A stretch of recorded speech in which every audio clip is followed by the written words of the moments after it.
जय मसीह की प्रिय विश्वासी भाई एवं बहन, प्रभु यीशु का बड़ा धन्यवाद करते हैं एक और नए दिन, नई सामर्थ, प्रभु की नई आशीषों के लिए जो हमारे लिए प्रतिदिन अपने स्वर्ग के झरोखे खोलकर आशीष देता है। आज का दिन प्रभु ने बनाया है, हम इसे प्रभु की आशीष के रूप में स्वीकार करें और ये विश्वास रखें कि परमेश्वर ने आज के दिन के लिए आशीष देने के लिए मुझे बनाया है।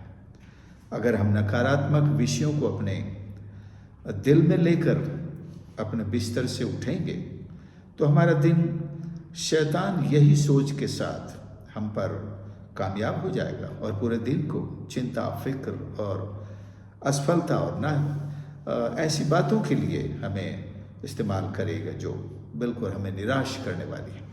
परंतु बाइबल का एक वचन है जो सिखाता है कि हमारे दिल में एक सुंदर विषय होता है। परमेश्वर ने हमको सबसे सुंदर विषय दिया है।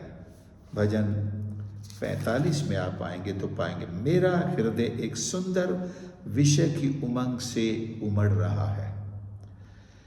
क्या आपका हृदय प्रतिदिन उस सुंदर विषय को पहचान पाता है?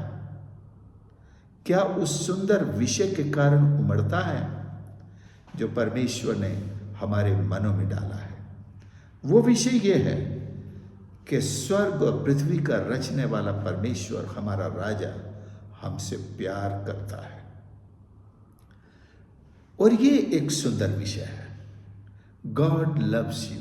This is the best message that we have in our hearts, we ever have heard. किसी से भी आप पूछेंगे तो उसकी जिंदगी में सबसे सुंदर संदेश कौन सा था, कौन सा है? वो यही कहेगा कि जब मुझे किसी ने कहा आई लव यू। चाहे वो हमारे घर के लोग हों, चाहे वो मित्र हों, चाहे हमारे गुरुजन हों, जब ये कहते हैं आई लव यू, ये विषय एक इतना सुंदर विषय है। सारी दुनिया में हर कोई इस विषय को सुनना चाहता है, अपने दिल में रखना चाहता है, दूसरों के साथ बांटना चाहता है। और इसी बात में ये आता है परमेश्वर का वचन यूहन्ना 3:16। ये एक सुंदर विषय का संदेश है कि परमेश्वर ने सारे जगत से ऐसा विश्वास प्रेम किया कि जो कोई की जगह हम अपना नाम इस्तेमाल करते हैं, उसने मुझसे इतना प्रेम किया कि स्वर्ग का सबसे कीमती रिश्ता, कीमती हस्ती, व्यक्तित्व मेरे लिए इस दुनिया में भेज दिया। और मेरे जीवन को उसने देखा, जो सही नहीं था, जो मुश्किलों में पड़ा था, जो पाप की गंदगी में, एक बहुत बुरे संसारिक दृष्टि से तो हो सकता है कीड़े मकोड़े भी आपस में सोचते हैं कि हमारा स्टैंडर्ड यही है। सुअर भी नाली में पड़ा हुआ सोचता है कि मैं अपने स्टैंडर्ड से बहुत खुश हूं, मेरा तो यही स्टैंडर्ड है। लेकिन जब कोई आपको वो चश्मा देता है जिसमें आप ये जाने कि आप इन सब से संबंध नहीं रखते, you don't belong here, you belong to the highest standard which is the divine standard, तो आप ईश्वरीय स्तर से संबंध रखने वाले इंसान हैं। आप ये कीड़े मकोड़े और सुअर और इस तरह की जातियों के दोस्त नहीं हैं, इनके लिविंग स्टैंडर्ड में रहने वाले इंसान नहीं हैं। तो ये बात किसने आपको बताई? उसी ने जिसने आपसे प्यार किया और आपको और मुझको उसी स्टैंडर्ड से बाहर निकालने के लिए उसने एक बलिदान दिया। ये है वो सुंदर विषय कि परमेश्वर ने आपसे, मुझसे प्यार किया है, अपने पुत्र को इस संसार में भेज दिया है, और जिसने हमको वापस ईश्वर के उस स्टैंडर्ड में खड़ा करने के लिए, परमेश्वर के पुत्र के स्टैंडर्ड में खड़ा करने के लिए, परमेश्वर के प्यार से भरने के लिए और उसके प्यार का आनंद लेने के लिए एक सेक्रीफाइस उसको करना पड़ा।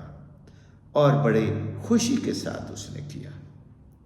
प्रभु यीशु ने दुख के साथ क्रूस नहीं उठाया, किसी अफसोस के साथ क्रूस नहीं उठाया, किसी मजबूरी में क्रूस नहीं उठाया। उसने खुशी से, आनंद से स्वीकार किया, और ईश्वर की मर्जी से और अपनी मर्जी से, क्योंकि वो हमको हमारे उस स्टैंडर्ड में देखना चाहता है, खड़ा करना चाहता है। और इसलिए उसने पहला शब्द जो हमसे कहा वो यही था, आई लव यू। ये सबसे दुनिया का सुंदर विषय है। बहुत से लोगों ने दुनिया में भी आपसे कहा होगा, लेकिन उन्होंने ऐसा कहने के बाद इनमें से कईयों ने धोखा भी दिया होगा, चीट भी किया होगा, या चीट करते हुए भी कहते रहे आई लव यू, और दूसरी तरफ आपको धोखा भी देते रहे। लेकिन जिस विषय की मैं बात कर रहा हूं, मैं दुनिया के लोगों के दिलों के विषय की बात नहीं कर रहा हूं, लैला मजनू की बात नहीं कर रहा हूं, मैं कोई हीर रांझा की बात नहीं कर रहा हूं। हालांकि उन्होंने भी प्रेम किया होगा, वो भी प्रेम की मिसाल बने हैं, लेकिन जो सारी दुनिया में सच्चे प्रेम की मिसाल है, मैं उसकी बात कर रहा हूं, जिसने प्रेम किया और जान दे दी, लेकिन धोखा नहीं दिया और कभी नहीं देगा। उसके प्रेम का जो विषय है, इससे सुंदर विषय दूसरा दुनिया में कोई नहीं होता। क्या आपके दिल में वो विषय उमड़ता है? क्या आप इस विषय को लेकर, जैसे भजनकार कहता है कि वो एक रचना रची है उसने, मतलब एक लेखनी से कोई कविता लिखी हो, कोई गीत लिखा हो, कोई कहानी लिखी है, क्या आपने कभी लिखी है?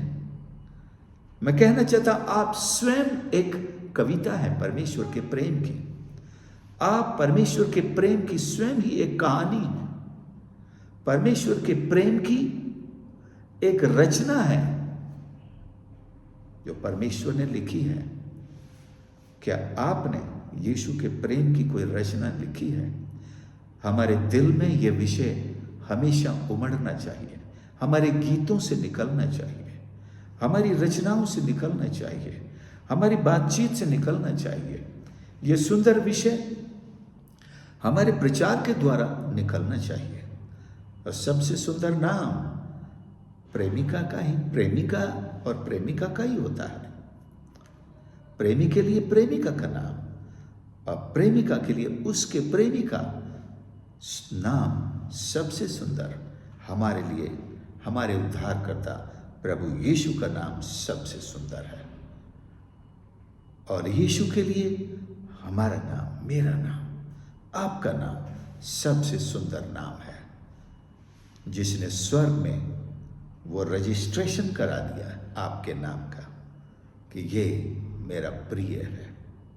सुप्रियो, मेरा हृदय एक सुंदर विषय की उमंग से उमड़ रहा है। जो बात मैंने राजा के विषय रची है उसको सुनाता हूं। इसको समझने के लिए आपको एक विवाह के सेटिंग में जाना पड़ेगा, उस माहौल को देखना पड़ेगा। और आजकल तो ऐसा होता नहीं है, कम देखा गया है, लेकिन पुराने जमाने में कुछ लोग दूल्हा और दुल्हन की भरपूर तारीफ के गीत गाया करते थे। दूल्हे के सामने दुल्हन की तारीफ के गीत गाए जा रहे हैं, और दुल्हन के सामने दूल्हे की तारीफ के गीत गाए जा रहे हैं। आजकल ऐसा नहीं, आजकल कुछ फिल्मी गाने चलते हैं जिनका कोई दोनों से रेलिवेंस नहीं है। माहौल खुशी का है और गाना टूटे दिलों वाला चल रहा है, लेकिन दोनों दिलों में तो खुशी है, लेकिन कई बार ये खुशियां अपनी एक ऐसी इच्छा पर अटक जाती हैं, टूट जाती हैं, तहस नहस हो जाती हैं कि जब शादियों के, विवाह के आड़ में इंसान कुछ सांसारिक धन, लालच, दहेज और इन चीज़ों को जब प्रकट करता है तो पता चलता है कि इसने तो प्यार किया ही नहीं है। ये प्यार के कारण तो शादी कर ही नहीं रहा है, इसको तो धन का लालच है, इसे तो कुछ पोजीशन का लालच, इसे तो। लेकिन परमेश्वर ने ऐसा कोई लालच हमसे प्रेम करने में नहीं रखा। इसमें सारी बेहतरी दुल्हन की ही है। वो तो पूरा सेक्रीफाइस हमारे दूल्हे ने हमारे लिए किया है, क्योंकि उसको हमसे प्यार है। सुप्रियो, क्या आपका दिल इस सुंदर विषय की उमंग से भरा है, या सुबह उठते ही आप भी कहते हैं अरे यार अब एक और दिन, एक और मुसीबत का दिन, एक और संघर्ष का दिन, एक और ड्यूटी का दिन, एक और भाग दौड़ का दिन। ये नकारात्मक चीजें सोच करके अपने दिन को पूरा बर्बाद कर देते हैं। हर जगह फिर हमको, शैतान को अच्छा मौका मिल गया, तो सुबह से ही उसने देख लिया कि ये आदमी तो आज मेरे कब्जे में रहेगा, क्योंकि इसने शुरुआत में ही बता दिया है कि ये ईश्वर से इसका कोई वास्ता नहीं है, ईश्वर को धन्यवाद देने वाला नहीं है। ये इस दिन के लिए जो ईश्वर की देन है, इसने खुद ही इसको श्रापित कर दिया है। अब तो मैं इसके एड़ियों पर जरूर डसूंगा, इसको एड़ियों पर चढ़ जाता है। एड़ी का मतलब है कि वो पूरे इंसान को कब्जे में कर लेता है। सांप एड़ी पर डसता है, उसकी फेवरेट जगह है एड़ी, क्योंकि वहां वो जैसा आक्रमण करता है दूसरी जगह उसको उतना संभव नहीं है। मतलब ये है कि हम क्यों उसको मौका दें। हम ईश्वर का धन्यवाद करें एक नए दिन के लिए। परमेश्वर हमारे जीवन में कुछ नया करेगा। और आप अपने दिल में झांक कर देखिए, एक अति सुंदर विषय वहां पर उमड़ रहा है। उमड़, जैसे पानी धरती के अंदर से निकलता है, उमड़ता है, इस तरह ये विषय उमड़ रहा है, उमंगें ले रहा है। ये विषय हमारे दिल में होना चाहिए। प्रभु हमारी मदद करे, हम हर दिन को एक नए दिन की उमड़ते हुए आशीष के रूप में देखें और प्रभु का धन्यवाद करें और प्रभु के लिए जिए, क्योंकि प्रभु ने हमारे लिए एक बड़ी कीमत चुकाई है। दुनिया में और कोई आपसे ये बात कहे ना कहे कि मुझे तुमसे प्यार है, ईश्वर ने आपसे कहा है, प्रतिदिन कहता है, हर पल कहता है कि मुझे तुमसे प्यार है। और ईश्वर हमको कभी धोखा नहीं देगा, और वो हमारी बेहतरी चाहता है, हमारी तरक्की चाहता है, हमारी शांति चाहता है। आज वो हमारी चंगाई भी चाहता है। हमारे लिए दरवाजे खोल रखा है।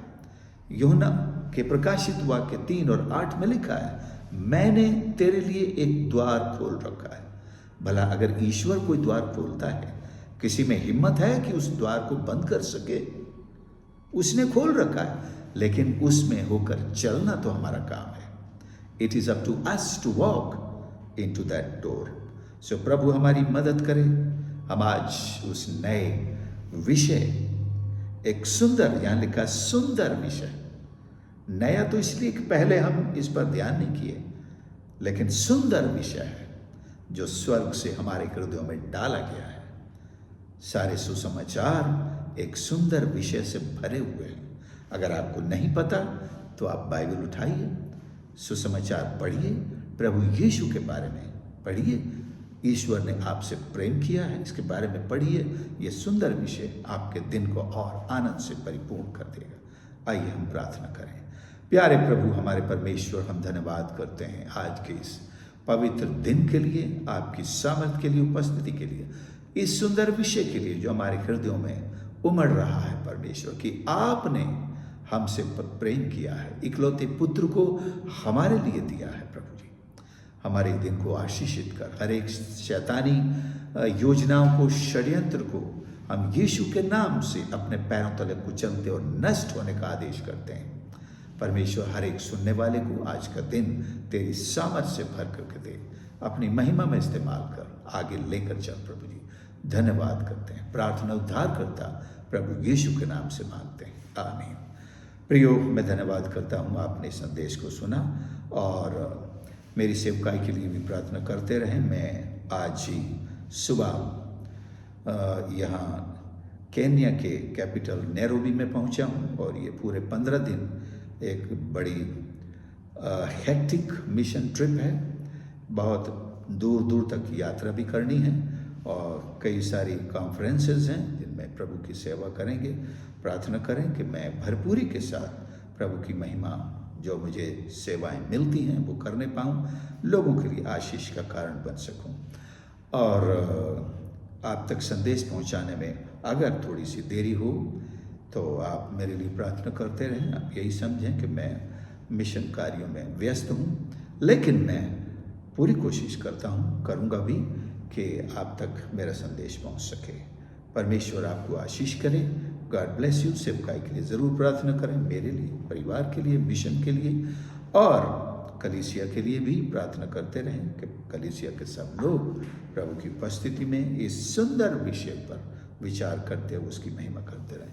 आप सबको प्रभु आशीष करें। जय मसीह की।